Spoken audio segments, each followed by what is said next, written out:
और इस वक्त सीएम मोहन यादव कुछ बोल रहे हैं, आइए सीधा रुख करते हैं।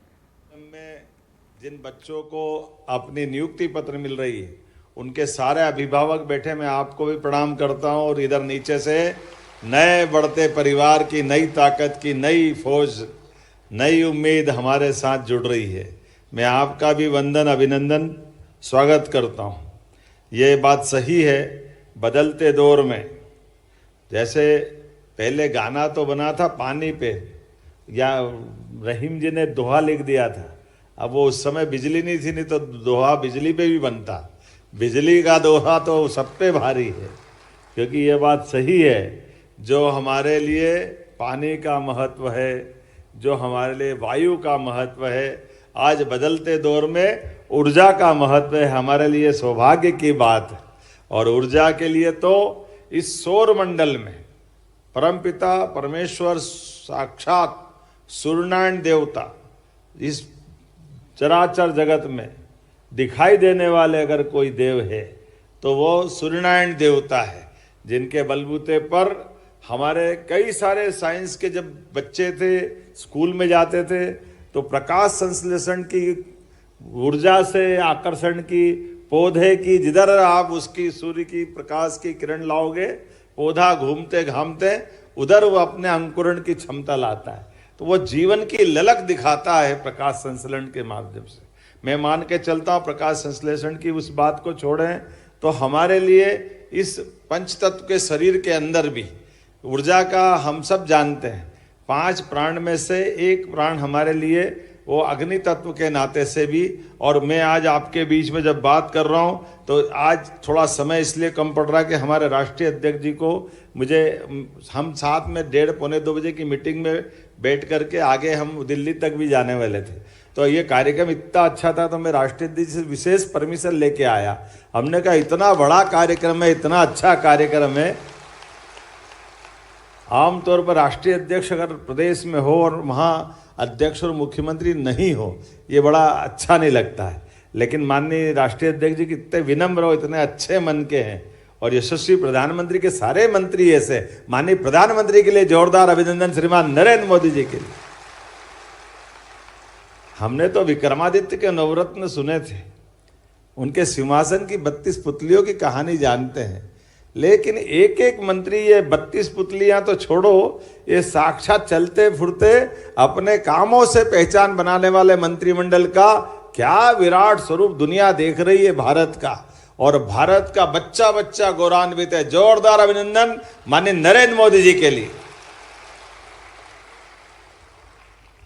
कितना अच्छा लगता सुनकर के, जब पड़ोसी पाकिस्तान दुश्मन देश, और दुश्मन देश के बड़े बड़े नेता भी बोल देते हैं कि काश मोदी हमारे देश में होता, कितनी छाती फूल जाती सुन करके। हम कितना अच्छा लगता है।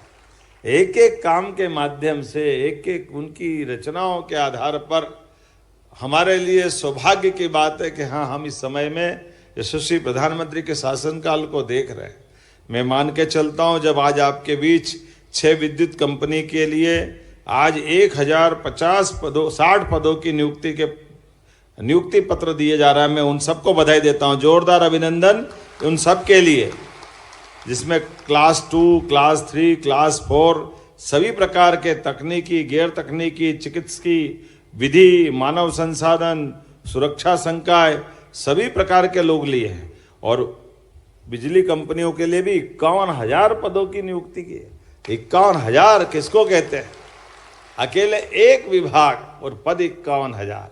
वैसे 5,100 साल पहले भगवान कृष्ण की अवधि भी मानी जाती, समय का आकलन वैसे ही मानते हैं। तो महाभारत काल का महायुद्ध और उनके समय की गणना संयोग से आपका भी 51 से संयोग जम रहा है। 51,000 हमारे लिए आज का ये समय वाकई बिजली कंपनियों के लिए भी, जब से हमारी सरकार बनी और सरकार के माध्यम से हम निर्णय ले रहे हैं। वैसे तो हमारी सरकार 2002-03 के बाद से ही बिजली के सेक्टर में काफ़ी तेज़ी से काम करती गई। पुरानी सरकारों में, खासकर कांग्रेस की सरकारों में, बड़े दुर्भाग्य के साथ कहना पड़ रहा है, लापरवाही के चलते बिजली विभाग को पता नहीं कहाँ से कहाँ गर्त में पहुँचा दिया। लोक लुभावन नीतियाँ होना चाहिए, कोई तकलीफ नहीं, लेकिन जितना तेल हो उतनी तो गाड़ी चलेगी। गाड़ी में दम ही नहीं हो, सारी जला लोगे तो धक्के लगाएंगे। क्या कौन सा अंधकार युग लिया है? कैसा समय था जब हर शाम को 6 बजे बाद लॉकडाउन करना पड़ता था कि बिजली मिलेगी नहीं, आप बाजार बंद कर लो। कैसा दुर्भाग्य का समय था। घर घर, गली गली, मोहल्ले मोहल्ले, पूरे क्षेत्र में हाहाकार मचता था। आज हमको खुशी होती है, प्रदेश के अंदर किसानों को भी 10 घंटे बिजली और 24 घंटे हर गांव और घर में पहुंचाने के लिए बिजली विभाग सक्षम है। इस बात का आनंद है। और केवल यहां नहीं, हमारे बलबूते पर मेट्रो की ट्रेन भी दिल्ली में अगर चल रही, वो हमारी बिजली से चल रही है, मध्य प्रदेश की बिजली से चल रही है। और एक सेक्टर में नहीं, कितने प्रकार के सेक्टर से। और आप ये बिजली कंपनियों के लिए, मैं इसलिए हमने पद दे करके इस दिशा में आगे ताकत बढ़ाई कि अभी सभी प्रकार की हमारी एनर्जी, चाहे थर्मल हो, विंड हो, सोलर हो, पंप स्टोरेज हो, बिजली इतने प्रकार से बनाने के हमने उपक्रम खड़े कर दिए कि 2047 तक भी बिजली की कोई कमी नहीं आएगी और बिजली हमारे पास सरप्लस रहेगी। इस तरह से हम आगे बढ़ रहे हैं सभी प्रकार से। आज ही हमने लगभग 4000 मेगावाट के नए प्रोजेक्ट की मंजूरी दी, जिस आधार पर हमने कहा कि हमारे और नए नए प्रकार के जहां से आए जो आए, बिजली तो वास्तव में आज के समय की सबसे ज्यादा जरूरत है। ऐसे में बिजली के आधार पर देश की पहचान सभी प्रकार के क्षेत्र के लिए यह अत्यंत आवश्यक है। तो मैं आज अपने लिए ऊर्जा के इस महासमागम में मैं मान के चलता हूं, जब परिवार की बढ़ाई हो रही है, तो आज खास करके मैं अगर आंकड़े देखता हूं तो 2024-25 में ही किसानों को 25-35 लाख से अधिक किसानों को 18,500 करोड़ से ज्यादा की सब्सिडी दे रहे हैं। जोरदार अभिनंदन करें किसानों के लिए। लेकिन आने वाले समय में किसानों को हम अपने बिजली के मामले में आत्मनिर्भर बनाने के लिए 30 लाख रेगुलर किसान, 2 लाख टेम्परेरी कनेक्शन वाले, ऐसे 32 लाख किसानों को सोलर पंप देके हमेशा के लिए बिजली वो अपनी बनाए, अपनी जलाए, वो अपने दिशा में काम करे। बिजली विभाग को दूसरे काम से जोड़ेंगे। बड़े बड़े कारखाने से लेकर के सब सेक्टर तक अपने राज्य की आपूर्ति करें, राज्य के से और आगे बढ़े तो प्रदेश के बाहर देश में भी अपनी बिजली के माध्यम से हमारी अपनी जो भौगोलिक परमात्मा ने एक विशेष रचना दी है मध्य प्रदेश में, जहां सभी प्रकार की बिजली हम उत्पादित कर सकते हैं। ऐसे में बिजली के माध्यम से बिजली सेल करने के लिए भी, बिजली के आधार पर व्यापार व्यवसाय करने के लिए ये बिजली के माध्यम से देश की सेवा करेंगे। 1 करोड़ घरेलू उपभोक्ताओं को 2024-25 में 6 करोड़ से ज्यादा की 6,000 करोड़ की सब्सिडी दी। जोरदार अभिनंदन करो गरीब वर्ग के लिए भी, जो हमारी प्रतिबद्धता है। 6,000 करोड़ की सब्सिडी बिजली विभाग के माध्यम से सरकार दे रही और सरकार आपको तुरंत भुगतान भी कर रही।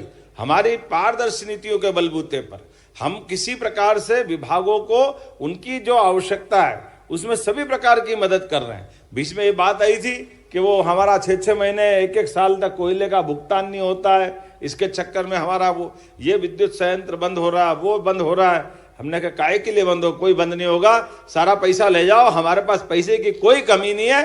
भगवान की दया से नीति साफ है, नियत अच्छी और लक्ष्य बड़ा है, तो इसके लिए स्वाभाविक रूप से उस दिशा में बढ़ने की आवश्यकता है। इसलिए सभी प्रकार की देनदारी चुकाते हुए बिजली विभाग को भी अपने पैरों पर खड़ा कर रहे हैं। और इस अवसर पर जब हम अपने कई प्रकार से आगे बढ़ रहे हैं तो पीएम सूर्य घर मुफ्त बिजली योजना, जिसके आधार पर रूफटॉप सोलर ऊर्जा को हम इकाइयों को बढ़ावा दे रहे हैं। सांची देश की पहली सोलर सिटी हम बना चुके हैं। पीएम जनमन योजना, जो खास करके हमारे बेगा, भारिया आदिवासी अंचल में 24,900 घरों तक बिजली पहुंचा रहे हैं। एक बार अभिनंदन करें ऐसे सभी वंचित वर्ग के भाई बहन, आदिवासी भाई बहन के लिए। प्रदेश विद्युत उत्पादन में तो आत्मनिर्भर बना ही है।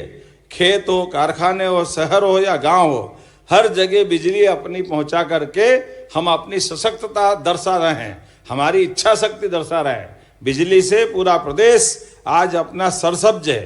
प्रधानमंत्री नरेंद्र मोदी जी के नेतृत्व में हमारी अपने लिए लगभग, वैसे तो देश में क्लीन एनर्जी के लिए हाइड्रो का विस्तार किया जा रहा है और हमारे यहाँ पे 11 वर्षों में सोलर एनर्जी 30 गुना बढ़ी है। जोरदार अभिनंदन करो, बताइए इतना बड़ा आंकड़ा है।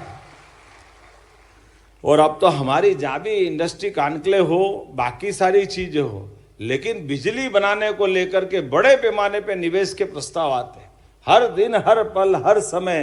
अब तो विभाग भी, आज ही एक विभाग, जल शक्ति विभाग, अब जल शक्ति विभाग कह रहा कि गांव गांव तक हमको पानी पहुंचाना है, और पानी पहुंचाने के लिए हमारे सारे संसाधन हैं।